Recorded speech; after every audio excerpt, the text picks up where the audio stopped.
આપનું સ્વાગત છે। ગુજરાતના પૂર્વ મુખ્યમંત્રી વિજયભાઈ રૂપાણીનો મૃતદેહ તેમના ધર્મપત્ની અને પરિવારજનોને સોંપવામાં આવ્યો। અમદાવાદમાં વિમાન દુર્ઘટનામાં મૃત્યુ પામેલા 278 લોકોમાં ગુજરાતના પૂર્વ મુખ્યમંત્રી વિજયભાઈ રૂપાણીનો સમાવેશ થાય છે। તેમના ડીએનએ આજે મેચ થતા તેમનો મૃતદેહ તેમના ધર્મપત્ની અને પરિવારજનોને સોંપવામાં આવ્યો હતો। ગુજરાત રાજ્ય સરકારે એક દિવસનો શોક જાહેર કર્યો છે। રાષ્ટ્રધ્વજ અડધી કાઠીએ ફરકાવવામાં આવ્યો।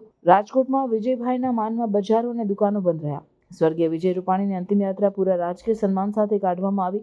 આ પ્રસંગે ગુજરાતના મુખ્યમંત્રી ભૂપેન્દ્ર પટેલ, આરોગ્ય મંત્રી ઋષિકેશ પટેલ, નીતિનભાઈ પટેલ અને મંત્રીમંડળના અન્ય સભ્યોએ વિજયભાઈના પાર્થિવ દેહને પુષ્પાંજલિ અર્પણ કરી અને શ્રદ્ધાસુમન અર્પણ કર્યા હતા।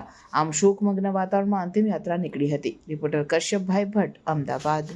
આવા ન્યૂઝ જોવા માટે સાબર આવાઝ યુટ્યુબ ચેનલને સબસ્ક્રાઇબ કરો અને લાઇક કરો, જેથી હવે પછીના દરેક સમાચાર સબસ્ક્રાઇબ કરેલા હશે તેઓને નવા સમાચારની માહિતી મળી જશે।